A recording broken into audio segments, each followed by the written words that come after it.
Du coup, ce que je vous propose, c'est qu'on passe directement à la table ronde, sans table. Mais du coup, on va s'asseoir en demi-cercle pour justement mettre beaucoup d'intelligence humaine sur tous ces sujets. Aurélie, je vous laisse vous installer. Madame la Présidente Cécile de Saint-Michel, si vous voulez bien vous joindre à nous. Dominique Perrier, si vous voulez bien vous joindre à nous, pardon. Et enfin, André, s'il te plaît, si tu veux bien te joindre à nous. Donc, hop.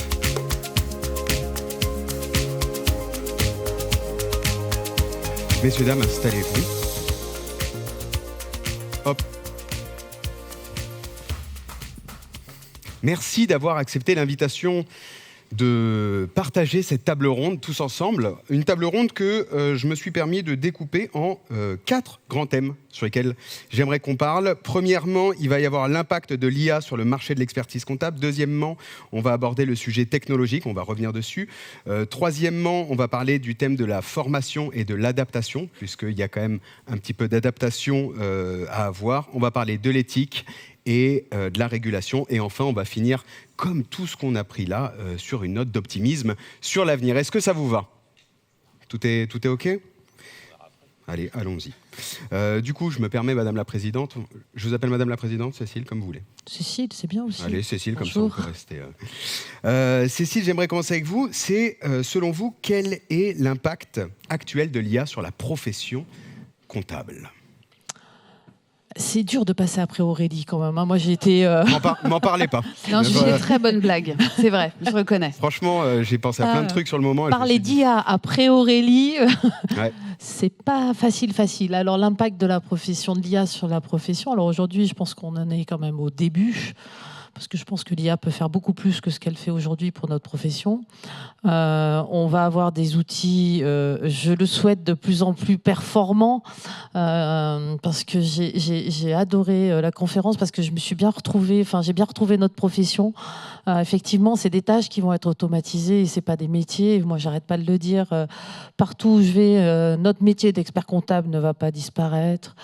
Le métier des collaborateurs ne va pas disparaître non plus. Ce sont des tâches qu'on va automatiser. Et aujourd'hui, on sait que ce sont des tâches qui sont à faible valeur ajoutée. Ce sont des tâches où les collaborateurs passent beaucoup de temps, qui n'apportent rien à personne, alors qu'on a beaucoup d'autres choses à faire. On a beaucoup de temps à passer sur des tâches à plus forte valeur ajoutée. Alors, je ne parle pas que de numéraire, je parle aussi de service vis-à-vis des clients.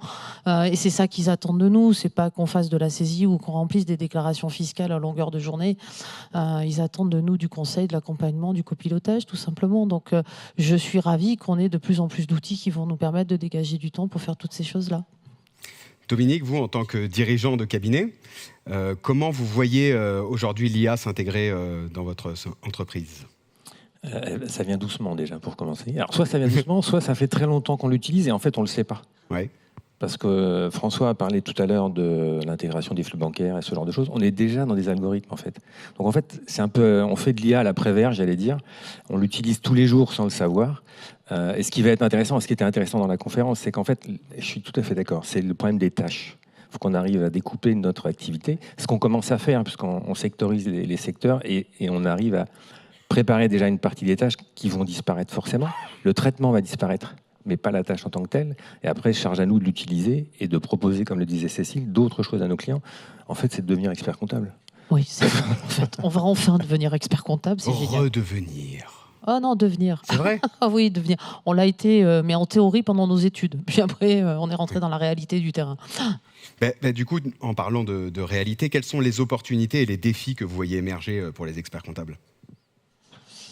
Alors, les changements de pratique ou d'habitude, je ne sais pas comment on peut dire, c'est toujours un défi de changer ses habitudes, de changer ce qu'on nous a inculqué, je veux dire, en tant que comptable, expert comptable depuis tout petit, sur des façons de faire. On parle des intégrations des écritures bancaires. Moi, j'ai appris qu'il fallait faire des états de rapprochement bancaire quand j'étais étudiante. Quand j'ai commencé dans le métier, j'avais un maître de stage qui nous obligeait aussi à faire les états de rapprochement bancaire au centime près, machin. Bon, aujourd'hui, on intègre les écritures de banque. pour certains comptables, pour certains de nos collaborateurs, c'était vraiment un changement important, un changement de comportement. Donc, je pense que c'est ça, en fait, le défi, ça va être de changer les habitudes, les notes, les habitudes de nos collaborateurs, parce que ça va être de travailler d'une autre façon, de changer de posture également, parce qu'ils vont avoir du temps un petit peu plus disponible. On va leur demander d'aller voir les clients, un truc qu'ils n'ont pas vu ou qu'ils ne veulent pas voir. Enfin voilà, on va leur demander de changer de posture, de changer leurs habitudes. Et on sait que pour l'être humain, c'est toujours compliqué de changer ses habitudes parce que ça nous rassure, ces habitudes. Et là, on nous propose des outils qui vont nous obliger à changer nos habitudes. Donc c'est pour ça qu'on est un peu anxieux, les humains. Puis en plus, comme on aime bien se faire peur, on se dit que l'IA va nous remplacer. Alors là, c'est la destruction de l'humain, ça fait peur. Et tout le monde se réfugie dans ce qu'il connaît. Donc voilà. Mais il va falloir... C'est des vrais défis. Ça ne va pas se faire comme ça. Il y a un vrai défi. Et c'est pour ça qu'il faut que la profession relève ce défi. Parce que derrière, enfin même devant nous, il y a des opportunités immenses de développement pour les cabinets d'expertise comptable. Oh, vous me tendez la perche sur la question suivante que j'avais pour Dominique, justement, en matière d'opportunités. Est-ce que vous avez des cas concrets à nous partager d'opportunités liées à l'IA ou algorithme? J'ose plus dire IA après la conférence avant, je dois avouer, mise en place dans le cabinet. C'est vrai que c'est perturbant. Il y a des petites choses qui se mettent en place, mais c'est ce qu'on voit et ce qui nous a été présenté cet après-midi. Ouais. Les tableaux de bord automatiques et ce genre de choses. On parle de conseils, on parle de plein de trucs. Super, on y arrive enfin. Ça, c'est une bonne nouvelle. C'est là où l'IA est quelque chose d'intéressant et de rassurant pour nous dans nos métiers. Après, on commence à l'utiliser, je le disais tout à l'heure, mais si on prend ne serait-ce que le traitement de la documentation, ça y est, il y a des outils qui vont nous aider à travailler sur la documentation de manière intelligente, pour le coup. En revanche, il faut, et Cécile le disait, il y a un changement de posture, il y a une formation, il y a un accompagnement, parce qu'on a quand même un métier. Vous parliez de libre arbitre tout à l'heure, je partage complètement. On a quand même un conseil d'experts et un œil d'expert. Laisser la machine tout faire, je pense que ce serait une hérésie, ça pour le coup, mais dans tous les métiers. Et dans l'autre encore plus, puisque les clients, on en parlait tous les deux en aparté, les clients viennent nous voir pour toute la conformité, entre guillemets, et le travail de base doit être super bien fait, la question ne se pose plus. En revanche, ils ont besoin de nous pour avoir un œil expert. Parce que même si l'algorithme qui prépare un prévisionnel prédictif est super beau, est-ce que ce sont les bons chiffres au final? Et seul un expert pourra le faire. Après, il y a l'analyse et le pourcentage d'erreurs, entre guillemets, qui peut exister. C'est des choses qu'on a du mal à entendre. Nous, en tant qu'experts comptables, il ne peut pas y avoir d'erreur. Mais c'est vrai que c'est un vrai sujet. Donc, dans les cas concrets aujourd'hui, c'est plutôt la documentation sur laquelle ça commence à apparaître. Et après, on peut l'utiliser de manière parcellaire, j'allais dire, sur certains sujets, tout en étant précautionneux. C'est vrai qu'en plus, même en tant que dirigeant, ce qu'on cherche aussi, on est souvent seul, on le disait un peu tout à l'heure, mais c'est de la présence humaine. Et ça, l'humain, enfin, l'IA ne remplacera pas, même si elle me parle, l'expérience de l'expert. Je peux faire un comparatif avec un autre métier? Volontiers. Les banques. Comment, pardon? Les banques. Les banques, les banques. Elles ont des beaux sites internet, elles ont des beaux algorithmes, elles ont juste oublié qu'il y avait des clients derrière. Et si on fait la même erreur que les banques, c'est l'erreur des années 90. Les premiers sites internet des banques étaient fabuleux. La preuve, je vois mes enfants, voire même moi, mes enfants qui ont entre 22 et 26 ans, ils ne savent pas ce que c'est qu'un banquier. Pourtant, mon épouse travaille dans la banque. Donc on devrait quand même savoir ce que c'est. Ouais, Ils vont jamais chez le banquier. Ouais. Pourquoi? Parce que le banquier a oublié, dans leur réflexion et dans la stratégie qu'ils ont eue d'utiliser les algorithmes, ils ont oublié qu'il y avait des clients. Cécile le disait tout à l'heure, il faut qu'on réapprenne aux collaborateurs à retourner chez les clients. Et on rajoute ça, le Covid et le confinement. Alors là, les collaborateurs ont peur des clients, si on va au bout du bout. Donc il faut vraiment les reformer, les emmener pour qu'ils puissent accompagner les clients. Notre vrai rôle, il est là. Oui. C'est d'accompagner et de traduire les chiffres dans un langage commun. Beaucoup de pédagogie. Et du coup, ça m'emmène sur les collaborateurs. Pardon, André, tout à l'heure, vous nous disiez que tout devait changer, tout allait changer, les éditeurs y compris, obligés de s'adapter, ce qui va entraîner beaucoup de changements pour les humains dans les cabinets. Comment vous voyez ce binôme homme-machine, homme-IA, homme-algorithme? Je pense, comme j'ai dit tout à l'heure, c'est plus qu'un binôme, parce que ce qui change aussi, c'est que le sujet auquel vous vous adressez, votre décideur d'entreprise, lui aussi change son rapport au numérique. Et donc, en fait, on est, moi, la machine, mon interlocuteur, sa machine, et notamment ce que relevait Dominique, est-ce que ma machine me dit quelque chose de vrai, mais en plus, si elle ne me dit pas la même chose que la machine de mon client, qui lui aussi a accès à l'IA générative. Donc, ça crée une opportunité de se parler, déjà. On pourrait même programmer des machines pour qu'elles créent de la divergence de vue et donc l'opportunité de dialoguer entre des humains. Qu'elles génèrent de la différence. Oui, effectivement, c'est quel génère. Il faut que je fasse attention, il ne faut plus dire IA, il ne faut plus dire créer. Ça devient dur comme métier. C'est l'adaptation. Hein. Voilà, c'est ça. Et donc, effectivement, je pense qu'il y a reformer les collaborateurs à échanger, il y a reformer à un mot, je veux dire, c'est un mot de vieux, c'est discerner. Cette idée que j'exerce un esprit critique par rapport à des informations où je sens que dans mon système à moi, il y a un alignement qui n'est pas respecté. C'est aussi ce qu'Aurélie appelait le sens pratique et cette intelligence-là. Et c'est un apprentissage. Alors, je disais que c'est un mot Dieu parce qu'on se dit, oui, mais discerner, il faut avoir de l'expérience pour faire ça. C'est vrai que ça aide, mais il y a aussi une méthodologie qui permet de discerner. Donc, entraîner nos équipes, d'ailleurs que ce soit des collaborateurs dans les cabinets, mais des développeurs devant leurs produits, ce sera exactement la même question, ou des qualiticiens qui regarderont ce que ça donne, à se dire, mais par quelle méthode je peux m'assurer que, soit confirmer, soit infirmer la question que je me pose par rapport à ce résultat.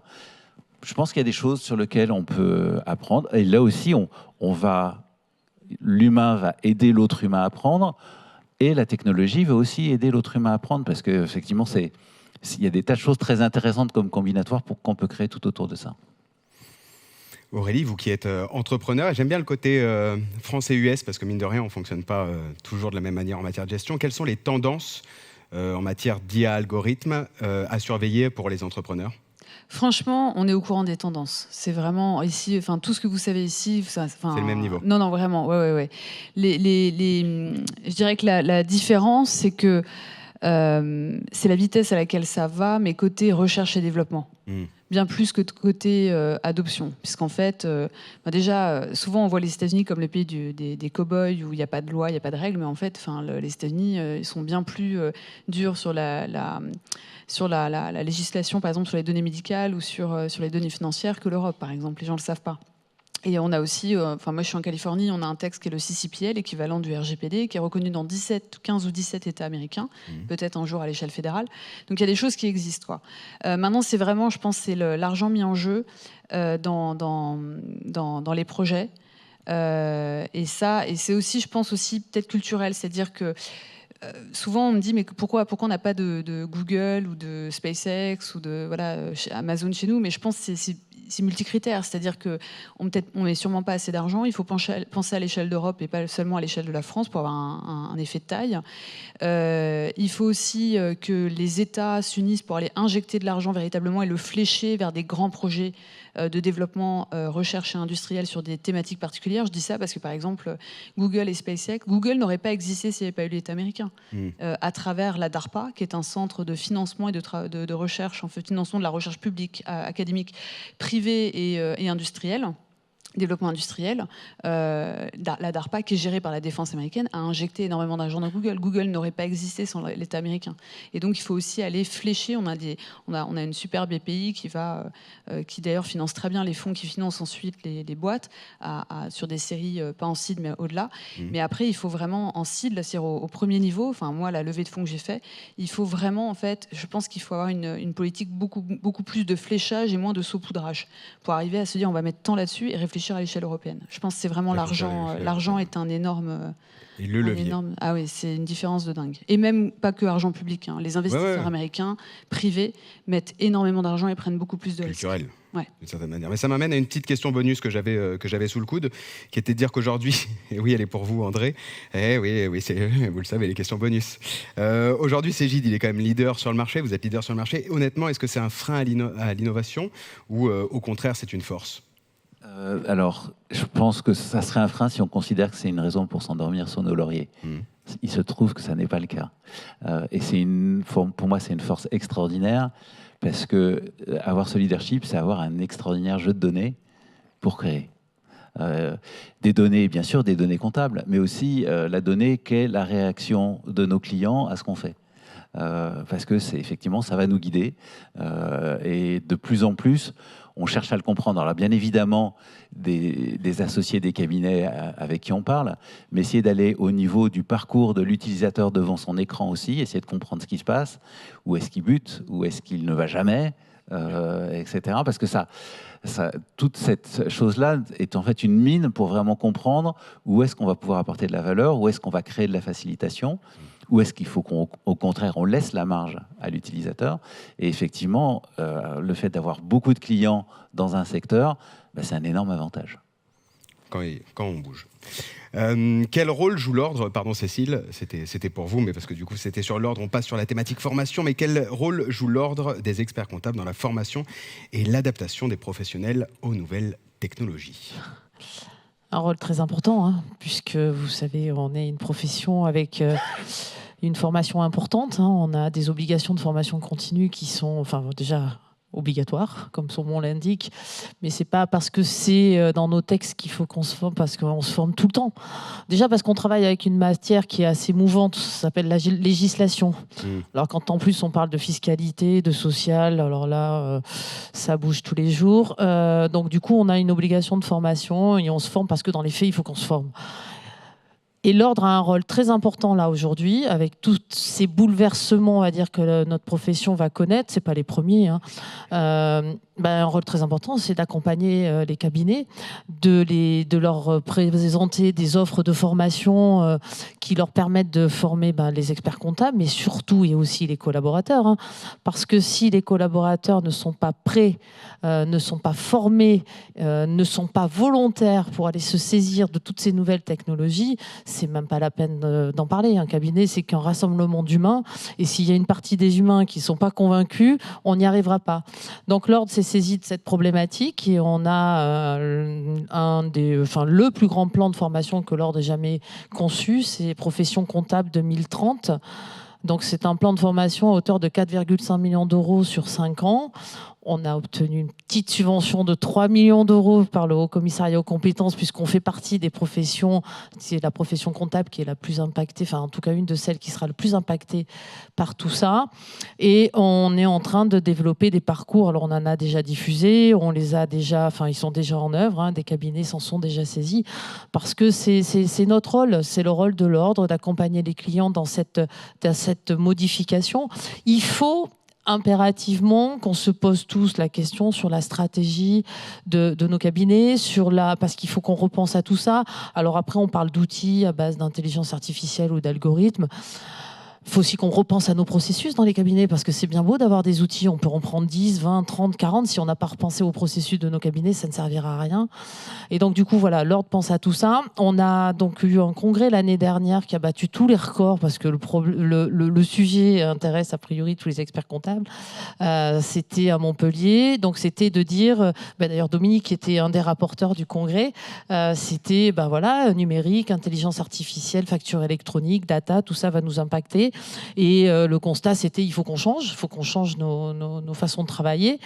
Et puis quand on est tous rentrés dans nos cabinets le lundi matin, on s'est dit ouais d'accord, il faut qu'on change, ouais, on est convaincus, il faut qu'on change. Moi, mes équipes, ils m'ont regardé, ils m'ont dit d'accord, mais on fait comment pour changer? C'est ça le problème aussi. On est tous convaincus là aujourd'hui, tout le monde, je pense, tous les experts comptables qui sont dans cette salle doivent être convaincus qu'il faut changer. Mais comment on fait? Parce qu'en plus, comme on n'a pas beaucoup de temps pour se poser, pour réfléchir, pour repenser les stratégies de nos cabinets, c'est compliqué.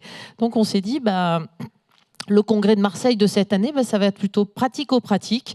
C'est comment on change. Donc le titre du congrès, c'est Embarquement immédiat de la stratégie du cabinet aux nouvelles missions.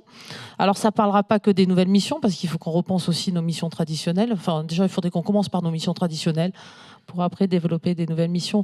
Mais voilà, l'ordre est là pour fournir des outils, pour fournir des formations, pour accompagner tous les cabinets. On forme tout le monde. On va former aussi bien les experts comptables que les collaborateurs. Tout le congrès, tous les outils. On a mis aussi en place, parce que ce qui est important aussi, c'est de se saisir de l'intelligence artificielle. On a fait un sondage l'année dernière pour le congrès pour savoir combien d'experts comptables utilisaient les algorithmes, enfin l'intelligence artificielle, on va dire. On était à 53% des experts comptables qui ont déjà utilisé l'intelligence artificielle. Ok, mais il n'y en a que 24% à titre professionnel, donc c'est un peu dommage. Ça veut dire aussi qu'il y en a 47% qui ne l'ont pas utilisé, ou qui pensent ne pas l'avoir utilisé, hein, parce qu'on l'avait déjà dit, on s'en sert un petit peu tout le temps. Mais donc du coup, s'ils n'en ont pas conscience, ça pose quand même un problème. Aussi, parce que faut faire attention avec l'intelligence artificielle, hein, c'est un outil, donc il faut l'utiliser avec précaution. Donc voilà, on met en place des outils. Là, on développe un chatbot justement pour acculturer nos professionnels à utiliser ChatGPT. Donc c'est un chatbot sur le site de l'ordre afin de rechercher toute la documentation, toutes les informations qu'ils auraient besoin. Donc c'est un chatbot plus. On fait attention sur la déontologie parce qu'il ne faut pas non plus avec les synonymes qui nous sortent un petit peu des textes à côté. On lui a interdit d'utiliser les synonymes. Voilà, on essaye de le brider sur certaines choses où c'est pas encore bien au point. Il faut l'entraîner. C'est vrai qu'il y a un sujet sur lequel on n'a pas parlé, duquel on n'a pas parlé aujourd'hui, c'est les hallucinations potentielles de toutes ces machines. Et il faut quand même alerter, même en matière, dans les cabinets, toutes les personnes qui l'utilisent. Du coup, Dominique, pour vous, comment vous le mettez de façon très concrète en place, soit de la formation, soit l'utilisation, comment vous encadrez l'utilisation de l'IA avec les équipes chez vous?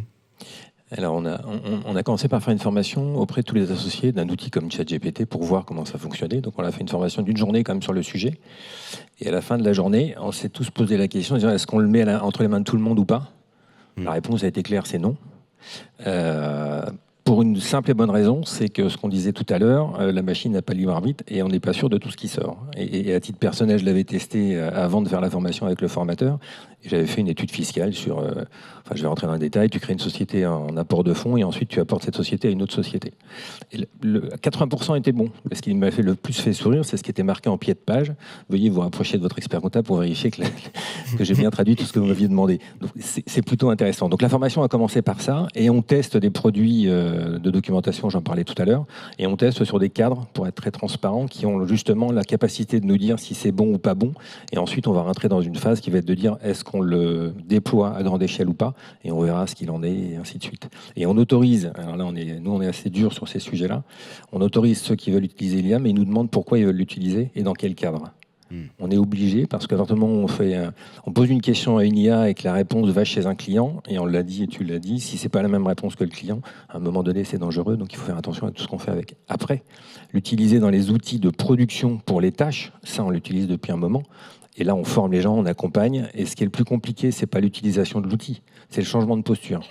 Parce qu'en fait, tu passes non plus sur un traitement tâche, je fais mon truc, machin, je passe à autre chose. C'est toute une partie est prête, accepte qu'elle est bonne à 98-99% et passe au sujet suivant. Donc là, il y a tout un accompagnement des équipes à faire, pour le coup, qui n'est pas simple, et c'est normal, c'est de l'humain. Et ça va vite en plus, donc il faut quand même communiquer en interne, quoi. Aurélie, pour rebondir sur tout ça, quelles sont les considérations éthiques en fait, qu'on doit bien garder en tête sur l'utilisation des différents outils? Sur l'utilisation, c'est déjà savoir qu'il y a une IA qui tourne, savoir quel type d'IA. Est-ce que c'est une IA générative? Est-ce que l'IA générative est un type d'IA implicite, mais est-ce que c'est implicite, explicite? Sur quel type de données ça a été entraîné ou construit en général? Qu'est-ce que ça ressort? Est-ce que ça me recommande quelque chose? Est-ce que ça me génère un texte? Est-ce que tout ça? Et puis avoir un regard critique sur les réponses données par l'outil. Ne pas hésiter à poser de questions. Et surtout, ça fait partie de la gouvernance algorithmique, c'est-à-dire que si vous achetez une technologie à un prestataire extérieur, à un client extérieur, une boîte, peu importe, une marque, posez des questions à cette entreprise. Posez-lui des questions sur comment ils ont testé les outils, comment ils ont collecté la data, comment ils ont testé les data, etc., pour s'assurer que les choses ont été bien faites. Parce qu'il y a le cas de Apple en 2018. Il y a eu un gros scandale en novembre aux États-Unis. On en a un peu parlé en France, mais c'est l'Apple Card Application. Donc, c'est une application en ligne qui vous permet d'estimer la ligne de crédit à laquelle vous avez droit avec une carte de crédit Apple.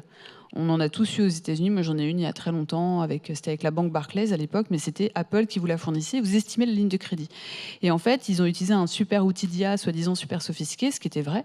Et on s'est rendu compte que les hommes et les femmes, avec le même niveau de revenus, les mêmes conditions fiscales, le même historique de crédit, l'homme pouvait avoir jusqu'à 20 fois plus de crédit que la femme. Du coup, il y a eu des énormes Je vois des gens qui disent oh, c'est juste. Non, c'est pas juste. Non, non monsieur, non, c'est pas juste. Voilà. Non monsieur, je sais pas qui a dit ça, mais c'est n'importe quoi. Et donc en fait, ce qu'ils... T'imagines? Donc, revenons. Et en fait, ce qui s'est passé, c'est que tout le monde s'est attaqué à Apple en disant Apple est sexiste, c'est un scandale. Et en fait, Apple a acheté l'algorithme à Goldman Sachs, qui est une banque d'affaires, qui est devenue... Alors, je suis complètement d'accord avec vous, même les banques d'affaires ont fait des conneries. Hein. Goldman Sachs est devenu une boîte tech où ils viraient tous les mois 300 banquiers pour tous les mois réembaucher 300 docteurs en sciences et ingénieurs. Et en fait, la banque, c'est un métier, c'est pas que technique, quoi. Scientifique, quand j'entends. Et en fait, c'était Goldman Sachs qui avait mal collecté, mal traité les datas, mal entraîné l'algorithme et surtout mal testé l'algorithme. Ils avaient entraîné l'algorithme sur des lignes de crédit accordées il y a 20 ou 30 ans. Forcément, il y a 20 ou 30 ans, les femmes gagnaient beaucoup moins que les hommes aujourd'hui. Et donc, partant de ce principe, c'est Apple qui s'est fait taper dessus, mais c'est Goldman Sachs qui était en tort. Mais Apple était en tort aussi. Parce qu'Apple aurait dû poser des questions à Goldman Sachs. Donc c'est ça qu'il faut faire, c'est toute cette prise de conscience qu'à notre échelle même individuelle, en tant que collaborateur d'une entreprise, on a le droit de poser des questions parce qu'on est responsable de l'outil qu'on utilise. Du coup, Cécile, parce que là c'est dur, là c'est... J'avais pas la carte de crédit Apple. Donc Ah non, moi non plus, là je suis... Et c'est honteux, je tiens à dire hein, quand même. Quelle est la position de l'ordre justement par rapport à l'utilisation de l'IA dans la production des comptes? Eh ouais, je sais. On arrive vers la fin, donc je commence à être pimenté. Hein. C'est comme tout à l'heure, j'ai gardé le prix à la fin. C'est la question bonus. Bon, la position de l'ordre par rapport à l'IA dans la production des comptes, je veux dire l'ordre, c'est des outils. C'est un outil l'IA. Ça va être un outil qui va aider les experts comptables à être plus performants. C'est un outil qui va nous permettre effectivement d'automatiser beaucoup de tâches, qui va nous permettre d'être plus disponibles pour d'autres tâches à plus forte valeur ajoutée, qui vont permettre de répondre aux besoins, aux demandes de nos clients, parce que ce qu'ils ont besoin, c'est qu'on soit à côté d'eux, c'est qu'on les accompagne, comme l'a dit Dominique, qu'on les coach, je dirais même, hein, parce que c'est pas facile d'être un chef d'entreprise. On est souvent tout seul face à des décisions difficiles, donc on a besoin d'avoir un humain. Donc, et cet humain, il faut qu'il soit disponible pour pouvoir coacher, accompagner, être copilote. Donc l'ordre, c'est un outil pour nous, l'IA, et on va travailler avec. Alors par contre, il faut faire attention, hein, parce que comme tous les outils, il y a le côté positif, et puis après, il y a des côtés négatifs. Hein. On a un secret professionnel. On ne peut pas faire n'importe quoi avec les données que l'on détient. On détient beaucoup de données. C'est des données qui sont importantes pour les entreprises. On a un secret professionnel, il faut faire attention. On ne met pas n'importe quoi, n'importe où. On se renseigne effectivement pour savoir où partent nos données, dans quel endroit, dans quel pays. Donc voilà, donc il faut être très prudent. Il faut qu'on forme encore une fois, donc on se forme nous pour savoir tout ça. Il faut qu'on forme nos collaborateurs aussi. Quand Dominique a dit, il a utilisé ChatGPT, il a été convaincu tout de suite qu'il pouvait pas le donner, le mettre entre les mains de tous les collaborateurs. Bon ben voilà, c'est ça en fait. Il faut qu'on soit prudent. Il faut qu'on fasse attention à ce qu'on fait de nos données. On a notre ministre de tutelle, Bruno Le Maire, qui est notre ministre pour l'instant, qui est venu au Congrès et qui nous a dit que les données qu'on possédait, c'était une mine d'or. Et comme toutes les mines d'or, fallait faire attention de ne pas se faire piquer tout ce qu'on possédait. Donc il faut qu'on fasse attention, parce qu'en plus, on n'a pas forcément conscience encore aujourd'hui de la richesse de ce qu'on possède. C'est-à-dire de toutes ces données sur les entreprises qui sont nos clients que l'on possède. Donc il faut faire attention, il faut bien briefer nos collaborateurs et pas mettre n'importe quoi, n'importe où, parce qu'il faut être prudent et garder l'esprit critique. C'est important l'esprit critique, parce que si on accepte tout ce que l'IA nous dit sans réfléchir, là, pour le coup, on ne va pas disparaître, mais on va devenir, nous, des robots. On ne va plus réfléchir. Donc, c'est important de garder cet esprit critique qui caractérise l'être humain et de le cultiver, cet esprit critique, vis-à-vis de toute cette technologie. Et de passer un peu moins de temps sur les réseaux sociaux. C'était juste un message personnel que je voulais passer en même temps.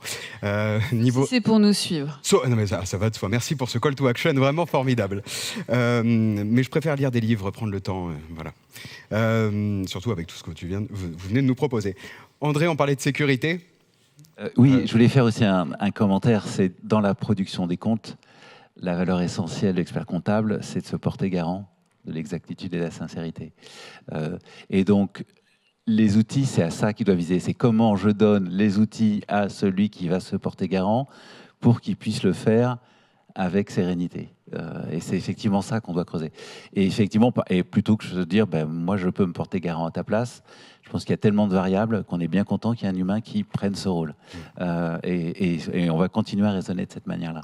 Donc, je pense, voilà, c'est un point important. Sur la sécurité, quand les équipes sont venues présenter ce qu'on était en train de faire, on déjà, effectivement, vu les cas qu'on adresse, nous n'avons pas besoin, nous-mêmes, de construire nos propres modèles de langage. C'est-à-dire que ce qui est disponible sur le marché en l'état propose déjà suffisamment de richesse pour adresser un certain nombre de cas, et notamment les cas qu'on vous a présentés. Donc, ce qui fait qu'on utilise ces modèles dans des environnements de données protégées, ce qui nous permet parce qu'on ne va pas chercher à les enrichir particulièrement, et donc ce qui permet de circonvenir effectivement l'environnement de travail dans lequel on est, à un même niveau que celui qu'on a quand on propose une solution sur le cloud.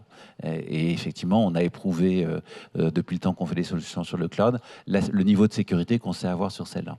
Donc effectivement, ça reste pour nous, dans l'état actuel de l'usage qu'on en fait, quelque chose qu'on sait bien maîtriser. Mais ça sera bien évidemment quelque chose qu'on va re-questionner en permanence. C'est quelque chose qui évolue. Le temps file, et déjà que je vois qu'on a pris le petit quart d'heure toulousain de retard, j'ai une dernière question pour vous quatre. Qu'est-ce qu'on pourrait dire, que diriez-vous plutôt à un jeune qui se lance dans l'expertise comptable aujourd'hui, dans l'entrepreneuriat s'il faut, et à qui on dit ton métier va disparaître? En une phrase. Qui veut commencer? Allez. Crois pas à tout ce qu'on te raconte. Très bien. Ouais, je dirais, donne-moi le nom de celui qui t'a dit ça. Très bien. Celui qui t'a dit ça, il parle du métier d'avant, mais le métier de demain est beaucoup plus passionnant. Précis. Que dire après cette conclusion? Non, moi, ce que je voudrais dire, c'est que, bien évidemment, que notre métier ne va pas disparaître. Au contraire, on a des opportunités incroyables. On a déjà passé pas mal de révolutions. On a vu arriver l'informatique dans notre métier. On devait mourir à ce moment-là. On n'est pas mort. Donc, après, on a vu arriver Internet. On devait encore mourir. On n'est toujours pas mort. Et en plus, on a encore plus d'activités qu'avant, à chaque fois. À chaque fois qu'on doit mourir, en fait, on est encore plus vivant. Et on a encore plus d'activités. Donc, s'il y a un jeune qui veut venir dans l'expertise comptable, je vais bien évidemment le convaincre et continuer à lui dire de venir. D'autant plus que je pense qu'on aura besoin de plus en plus d'experts comptables dans notre beau pays. Et bien sûr, oui, on ne va pas mourir. Au contraire, on va encore plus se développer et se développer sur des missions, comme l'a dit Dominique tout à l'heure, sur notre vrai métier d'expert comptable, qui est d'accompagner les chefs d'entreprise et de les aider à gérer leur entreprise. Voilà. Et c'est maintenant que ça va devenir passionnant, notre métier. Magnifique. Je vous remercie. Merci beaucoup à tous les quatre.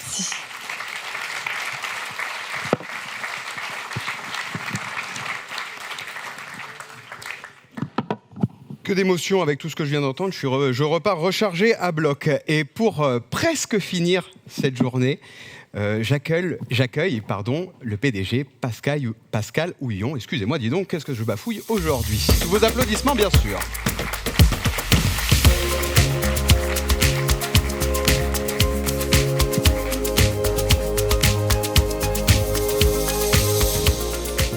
Merci beaucoup, bonsoir. Je suis la dernière personne, ou presque, avant le dîner, le cocktail.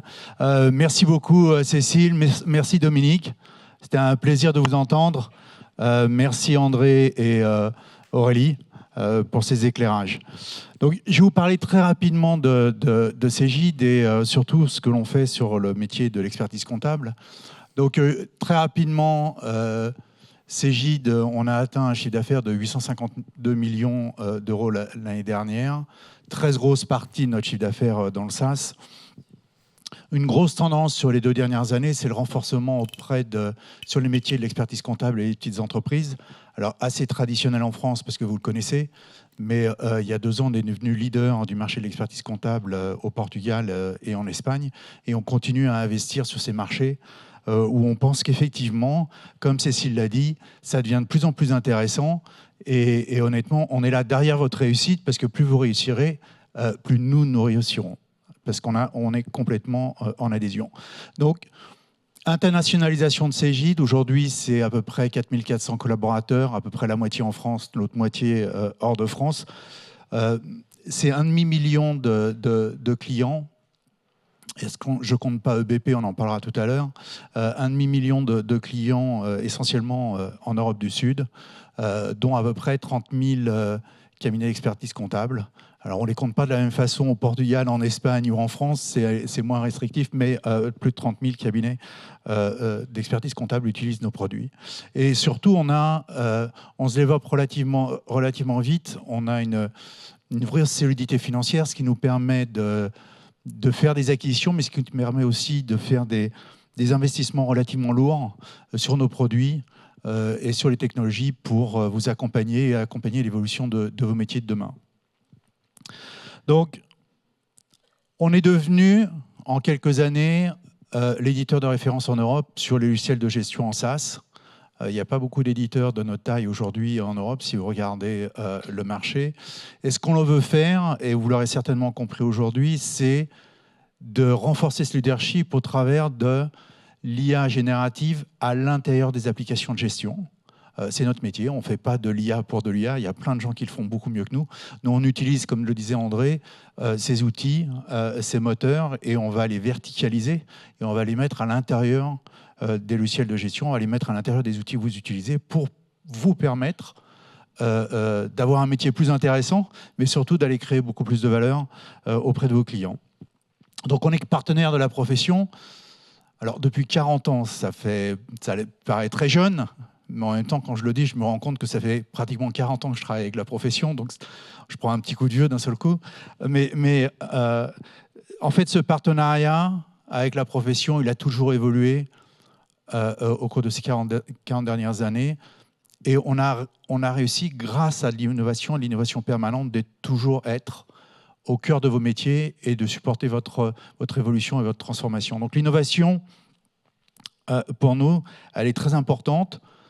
Je dois dire que des fois, là, on l'a imposée de façon un peu brutale, elle n'a pas forcément été comprise par tout le monde.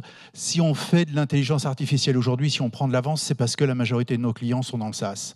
Si vous n'êtes pas dans le SaaS, c'est très difficile de bénéficier de tous ces outils de machine learning et de ces outils d'IA générative.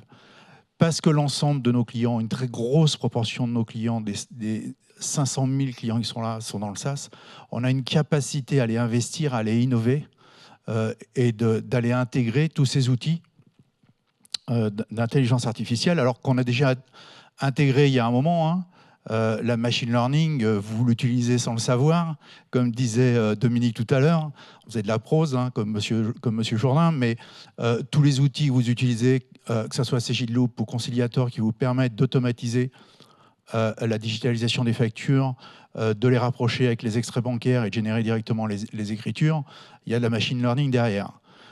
Aujourd'hui, cette IA devient plus visible parce que vous pouvez converser avec elle. Elle devient générative. Vous pouvez lui demander des choses. Donc, vous la voyez plus, mais vous l'avez utilisée pendant des années. Donc, on va continuer dans cette direction. On est au tout début de l'innovation. Hein. C'est quelque chose qui va très, très vite. Je ne sais pas si vous avez vu les vidéos de la version 4.0 de OpenAI qui est sortie. Quand, je ne sais pas qui est-ce qui a dit, c'est André, il faudrait faire communiquer les IA entre elles. Je ne sais pas si vous voyez cette vidéo où il y a 2 IA qui parlent sur 2 téléphones. Enfin, c'est impressionnant. Ça reste que des machines, je suis d'accord, mais c'est quand même impressionnant. Donc, c'est vous dire à quelle vitesse ces technologies évoluent. Et on est là pour ça. On est là pour intégrer ces technologies le plus rapidement possible, créer des cas d'usage. Mais en même temps, on est là aussi pour développer des solutions qui sont plus traditionnelles. Par exemple, la PDP que l'on fait et l'interopérabilité de cette PDP avec celle du Conseil Sup. Ce qui est important, l'interopérabilité des PDP est très très importante pour pouvoir donner la liberté à l'ensemble des cabinets d'aller envoyer leur facture électronique le jour où ça arrivera au bon endroit. Donc, faites-nous confiance. Aujourd'hui, c'est une première annonce sur l'IA générative. Ça va très très vite, les technologies évoluent. On a mis énormément de ressources nous, de notre côté. Je pense que Guido en a parlé de tous les investissements qu'on fait. Donc on avance vite. On apprend aussi. Hein, on court de plus en plus vite parce qu'on apprend sur ces nouvelles technologies.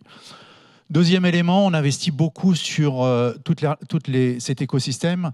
On ne veut pas forcément être qu'avec un seul fournisseur technologique. Il y a plein de fournisseurs qui sortent des choses super intéressantes. On explore beaucoup d'avenues au niveau de l'IA.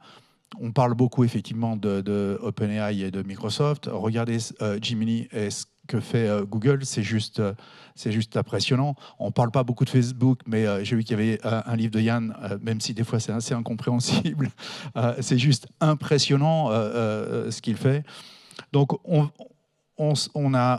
crée des relations et des partenariats technologiques pour pouvoir avancer beaucoup plus vite et pouvoir avoir un vrai tour d'horizon et pouvoir après vous fournir des solutions qui sont utilisables et qui sont à la hauteur. On continue à investir, on a regardé notre marché et on s'est dit comment on pourrait aider encore plus la profession, comment on pourrait faire en sorte qu'au-delà même de la facture électronique, l'aspect collaboratif et efficacité puisse encore être beaucoup plus importante, et pour pouvoir donner de la liberté de conversation, de l'agilité, pour parler à vos clients, même si j'ai bien compris qu'il y a eu une période de Covid où les gens ont moins parlé aux clients. J'ai vu certains cabinets qui avaient réintroduit les boîtes de chaussures à l'entrée avec des sas de sécurité, hein, et d'un seul coup, le sas de sécurité, il est resté, hein, donc, même si on n'est plus dans le Covid. Donc il faut redonner goût aux gens d'aller parler à vos clients, parce que vos clients ont besoin de parler avec vous, mais il faut vous libérer du temps, et on est là pour vous libérer du temps. Et donc, dans ce phénomène, on s'est dit comment on pouvait vous aider au-delà de la technologie, au-delà d'un certain nombre de supports. Et on s'est dit que s'il y avait plus de clients PME, vos clients à vous, qui étaient équipés de logiciels Cegid, on allait plus facilement créer ces opportunités de collaboration. Et donc, on a annoncé il y a un peu plus d'un mois l'acquisition de la société EBP. EBP, c'est pratiquement 300 000 clients en France. Et on a fait une étude sur les cabinets qui utilisent les produits Cegid. Il y a à peu près 25% des clients équipés de logiciels de gestion, que ce soit de la facturation ou de la comptabilité, qui sont équipés en EBP dans vos cabinets. Donc on a regardé tous les clients experts comptables de nos produits. On allait regarder on a croisé ça avec les clients EBP. C'est 25%, un client sur 4. Donc ça nous donne beaucoup d'idées sur la façon dont on va pouvoir interopérer entre le système d'information de ces clients EBP et nos systèmes d'information et créer au travers de Cegid Business des relations beaucoup plus transparentes entre ces clients EBP, entre les clients déjà qui utilisent des produits comme Debifac et d'autres produits de Cegid. Ça va nous permettre d'aller encore plus loin. Et puis au-delà de la technologie, au-delà des produits, au-delà du fait qu'on rachète des éditeurs, on soutient aussi la profession depuis des années. Cécile le sait, je me réjouis de sa présidence. Honnêtement, je pense que c'est une présidence impressionnante. Tout ce qu'elle fait pour la profession est remarquable. Elle est aidée aussi par d'autres personnes dans son comité exécutif. Je suis désolé, j'en ai récupéré un aussi l'année dernière. C'est François qui est à côté de toi, mais c'était aussi pour se rapprocher. Hein. C'était aussi pour se rapprocher. C'est comme ça qu'on parle effectivement de l'interopérabilité des PDP. C'est comme ça qu'on a signé un accord de principe sur le partage des données, etc., etc. C'est en travaillant en bonne intelligence avec la profession, mais c'est aussi en ayant de temps en temps, quand c'est possible, des positions conjointes lorsqu'on va parler à Bercy, lorsqu'on va parler sur la facture électronique. C'est aussi des choses peut-être plus légères, qui est notre investissement aux côtés de l'association des femmes experts comptables. On parlait des femmes tout à l'heure. Je pense qu'on investit aussi de ce côté-là. C'est investir sur l'attractivité de la profession, essayer d'aider les écoles qui forment à l'expertise comptable à aller recruter des candidats. J'ai discuté avec Sud Expertise. Je lui dis comment on peut t'aider pour former les gens. Il me dit Lola, j'ai pas besoin que tu m'aides pour les former. Aide-moi à les recruter. Aide-moi à recruter des étudiants. Donc on a passé un accord. Ça nous coûte un peu d'argent, je suis d'accord, pour aller faire en sorte que Sud Expertise aille chercher des profils pour les faire venir à l'intérieur de la formation. Il me dit, t'inquiète pas pour le recrutement, tous les cabinets s'arrachent les candidats, je n'ai même pas besoin que tu m'aides à aller leur trouver du travail. Aide-moi à les recruter. Donc, Cegid finance une partie du recrutement des étudiants de Sud Expertise. Autre chose, sur le futur de la profession, on a un think tank qui s'appelle le think tank Central 45.2. On essaie de réfléchir sur le futur de la profession. On en est à 4e tome, je crois qu'il est sorti aujourd'hui, celui sur l'impact de l'IA sur les métiers. Lisez ce document, il se lit très facilement. Si vous trouvez que les 30 pages sont trop longues, demandez à Copilot de vous en faire un résumé. J'ai essayé, ça fait un super résumé. Donc, j'ai testé, Dominique, j'ai lu et les 40 pages et j'ai lu le résumé, c'est plutôt pas trop mal. Donc voilà, donc on travaille à vous aider, à vous accompagner de façon globale. La profession dans sa totalité et bien sûr ceux qui sont utilisateurs des applicatifs Cegid Loop, Cegid Expert au Cegid Quadra pour vous faire avancer. Donc c'est bien sûr qu'on est derrière vous, bien sûr qu'on ferait très attention à l'IA et la façon dont on intègre l'IA dans les outils, puisque on est très attentif à la conformité, on est très attentif à la sécurité des données, mais aussi on est aussi attentif sur le fait que les collaborateurs en cabinet doivent faire des tâches à plus forte valeur ajoutée. Donc on pense qu'en mettant de l'IA, on rend vos cabinets beaucoup plus attractifs parce qu'ils vont aller faire des tâches à plus forte valeur ajoutée. Donc c'est pas vous permettre de retenir les collaborateurs qui sont déjà dans vos cabinets, c'est sûr qu'il faut les former, c'est sûr qu'il faut les accompagner, mais aussi de rendre beaucoup plus moderne l'image des cabinets, d'attirer des candidats vers cette profession. Je le répète, plus il y aura de gens travaillant chez les experts comptables, et plus on se réjouira chez Cegid. C'est très clair. Hein. C'est 25% de notre chiffre d'affaires est fait avec des experts comptables en Europe du Sud. Nos destins sont très, très liés. Nos destins, c'est très lié. Donc, on va vraiment de ce côté-là. Ça permet d'avoir une relation simplifiée. Je ne vais pas vous dire tout ce qu'on fait nous en interne, parce que c'est aussi une révolution pour nous. Hein. C'est une révolution, on a parlé des cabinets, mais chez nous, 4400 personnes, on les a tous formés à l'IA.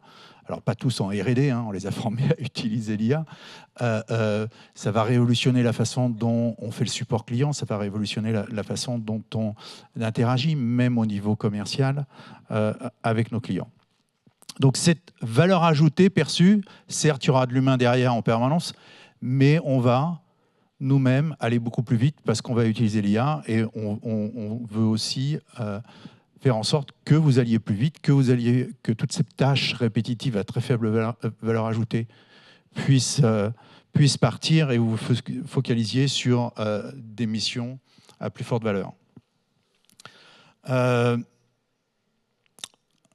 Donc Cécile, je crois que tu es passée sur France Inter en novembre. On t'a posé la question, qu'est-ce que vous voulez de l'IA? Pourquoi vous voulez? Et je vais lire, ce que j'attends, c'est une IA générative spécialisée intégrée dans nos logiciels pour que nous puissions avoir une automatisation complète de nos tâches. Alors ça, c'était en novembre. Il y a 6 mois, l'IA a explosé depuis. Ça reste toujours vrai. Donc, on s'attelle effectivement à faire en sorte qu'il y ait de plus en plus d'IA à l'intérieur des produits. Des fois, ce n'est pas possible, c'est à l'extérieur. On essaie de faire que ça soit le plus possible à l'intérieur des produits. Donc voilà, on l'a fait, on l'a annoncé. C'est la première étape. Il y a le congrès à Marseille. Vous verrez que dans 3-4 mois, on aura encore évolué. C'est des choses qui vont extrêmement vite. Vraiment très très vite, c'est assez impressionnant. On est bluffé par ce qu'on est capable de faire et ce qu'on est capable de vous offrir, et on met de plus en plus de ressources sur ces solutions-là. Donc on est à Station F, c'est pas une surprise. Alors je ne sais pas si Roxane est venue, je devais participer avec elle, malheureusement j'étais à Londres. Donc la présidente de Station F, on m'a dit qu'il était super, comme toujours. Donc ça fait 3 ans qu'on est là, 3 ans qu'on supporte des startups. Je ne sais pas si vous avez vu, je crois qu'on est dans l'autre bâtiment là. On a même agrandi la surface qu'on a prise, on l'a doublé il y a 18 mois, et on veut continuer à être dans cette enceinte qui est magnifique et qui favorise l'innovation, la réflexion. C'est pas forcément que de l'innovation technologique d'ailleurs.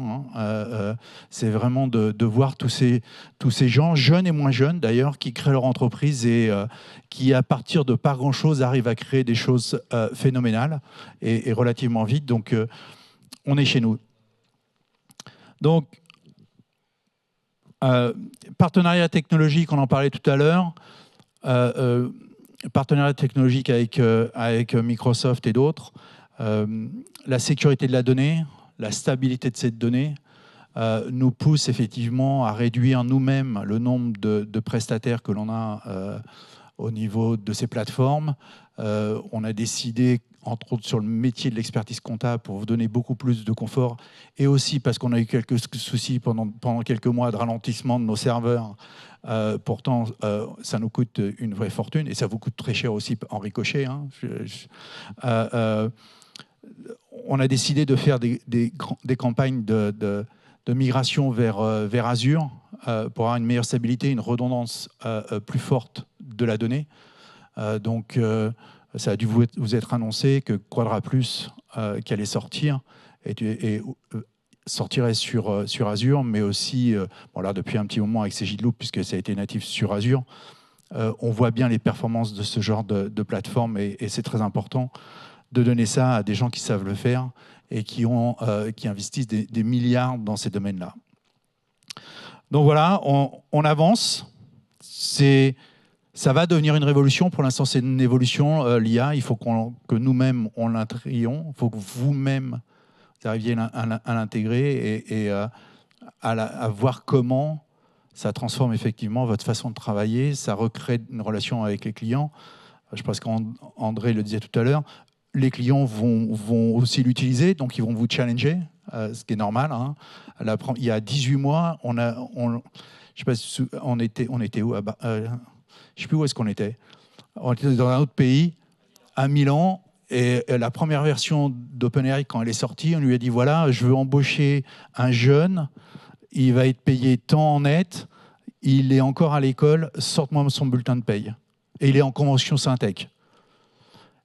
Le bulletin de paye, la fin était plutôt bonne. Au milieu, c'était assez olé-olé, et il disait je ne suis pas sûr que ça soit juste. Mais les montants étaient justes. Et c'était le truc générique, on ne l'avait même pas entraîné.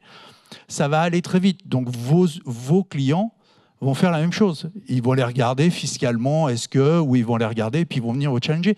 Mais vous savez quoi, dans notre vie de tous les jours, aujourd'hui, avant d'aller voir le médecin, on fait la même chose. Eh bien, ils vont faire la même chose avec vous, ce qui est normal. Et donc, il faut que nous, on soit capable de vous fournir des outils qui puissent aller créer de la valeur et de les rassurer, et qui soient en avance de face par rapport à ce que vos clients vont pouvoir vous dire. Voilà ce que je voulais vous dire. Vous pouvez compter sur Cegid, vous pouvez compter sur Cegid pour supporter le développement de la profession, l'évolution qu'elle a devant elle. Et c'est toujours un plaisir de vous rencontrer. Merci beaucoup.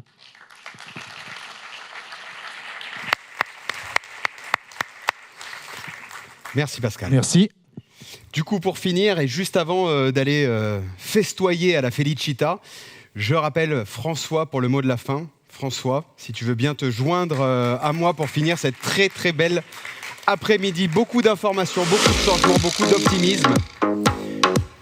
Imaginez un avenir proche où l'IA irrigue et stimule l'ensemble du système d'information. Plus qu'un simple assistant robotisé, l'IA informe, éduque, alerte, conseille, assiste, communique et agit avec précision. Elle a su s'adapter aux besoins de toutes les entreprises en les entourant des connaissances et ressources nécessaires à leur métier. Bienvenue Virginie, dans l'avenir du métier d'expert comptable. C'est un véritable partenaire que Virginie conseille et oriente ses clients de manière fluide et transparente. Depuis 2026 et la réforme de la facture électronique, l'IA peut tenir à jour les comptes de tous les clients en temps réel. Au-delà de valider la conformité, elle génère des analyses sur mesure pour chacun d'entre eux, permettant à Virginie de leur faire des recommandations pertinentes. Les priorités du jour sont transmises aux collaborateurs, ils sont informés des situations critiques et l'IA les assiste pour y remédier. L'IA maximise le temps que chacun peut consacrer au conseil aux clients et au développement du cabinet. Augmentée par l'IA, Virginie devient plus que jamais une partenaire stratégique indispensable à chaque client. Avec les solutions IA de Cegid, élevez la valeur de vos missions et entrez dans le futur de votre métier. Cegid, Ouvrir les possibles.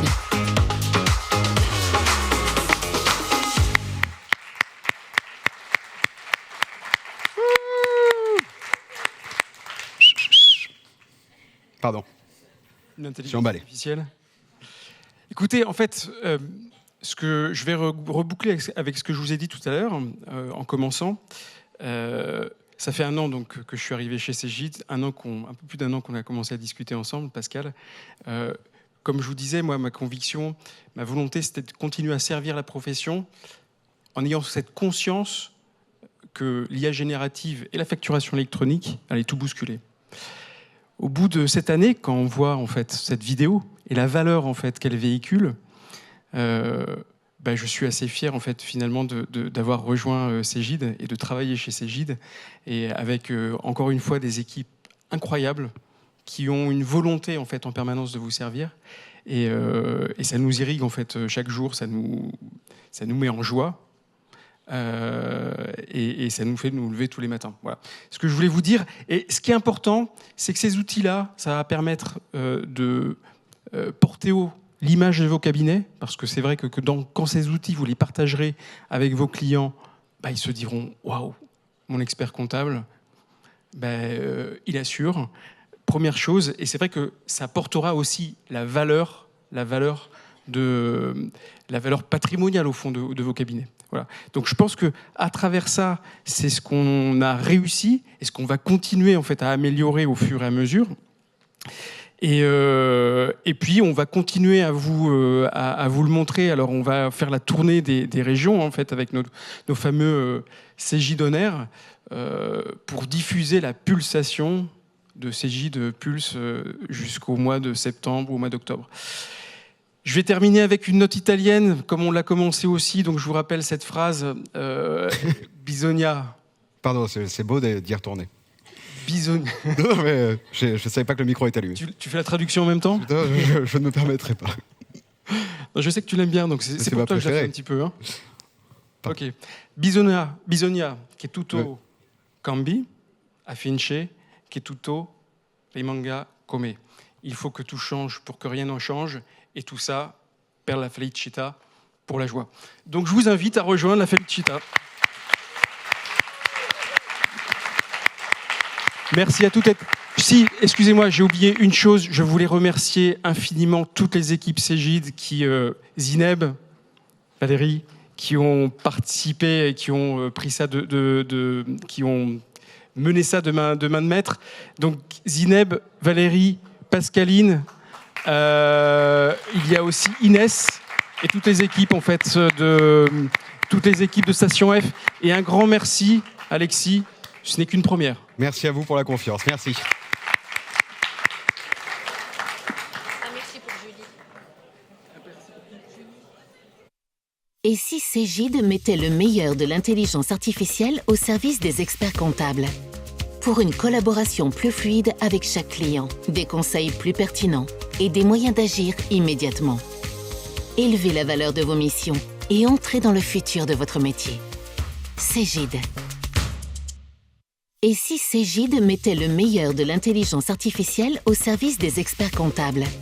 Pour une collaboration plus fluide avec chaque client, des conseils plus pertinents et des moyens d'agir immédiatement. Élevez la valeur de vos missions et entrez dans le futur de votre métier. Cegid. Et si Cegid mettait le meilleur de l'intelligence artificielle au service des experts comptables ? Pour une collaboration plus fluide avec chaque client, des conseils plus pertinents et des moyens d'agir immédiatement. Élevez la valeur de vos missions et entrez dans le futur de votre métier.